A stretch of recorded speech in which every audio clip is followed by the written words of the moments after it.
बिस्मिल्लाहिर्रहमानिर्रहीम बिस्मिल्लाहिर्रहमानिर्रहीम। अहबाब, आपका दोस्त आपका भाई हकीम अहमद रज़ा दीवान हाजिर खिदमत है। दुआ है अल्लाह ताला हम सबको दीन दुनिया की कामयाबियों से हमकिनार करे, बीमारों को अपने फजल व करम से शिफाए कुल्ली अता करे। अहबाब, आज मैं आपके सामने कुछ ऐसे मरीज़ों का जिक्र करना चाहता हूँ जिनकी उम्र 40 साल से ज़्यादा होती है या कुछ 40 साल से कम होती है, तो उनको टाइमिंग का इशू बहुत ज़्यादा पेश आता है। जब टाइमिंग का इशू होगा तो साथ में ज़हरी बात है कि आपको थोड़ा थोड़ा जो है इंतशार का इशू भी होगा, नामर्दी की एक कैफियत होगी। मसलन जिस वक्त आप सिंफ मुखालिफ की तशफ़ी नहीं कर सकते, उसको सेटिस्फेक्शन नहीं दे सकते, न खुद सेटिस्फेक्शन हासिल कर सकते हैं, तो ये इरेक्टाइल डिसफंक्शन में आती है ये सूरत हाल।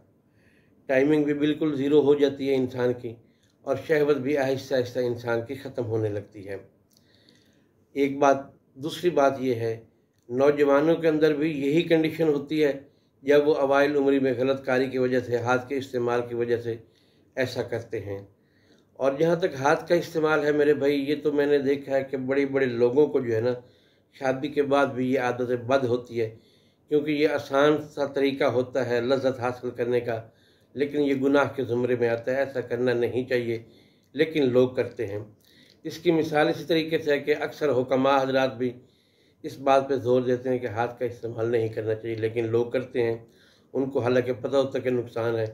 जिस तरह सिगरेट की डब्बी पे लिखा हुआ होता है कि ये कैंसर का मूजिब है, सेहत के लिए नुकसानदेह, लेकिन लोग फिर भी इस्तेमाल करते हैं। तो मेरे भाई, ऐसे लोगों के लिए जो नामर्दी की कैफियत में मुब्तला है, इरेक्टाइल डिसफंक्शन में मुब्तला है, ऐसे लोगों के लिए मैं आज आपके सामने एक छोटा सा नुस्खा पेश करना चाहता हूँ।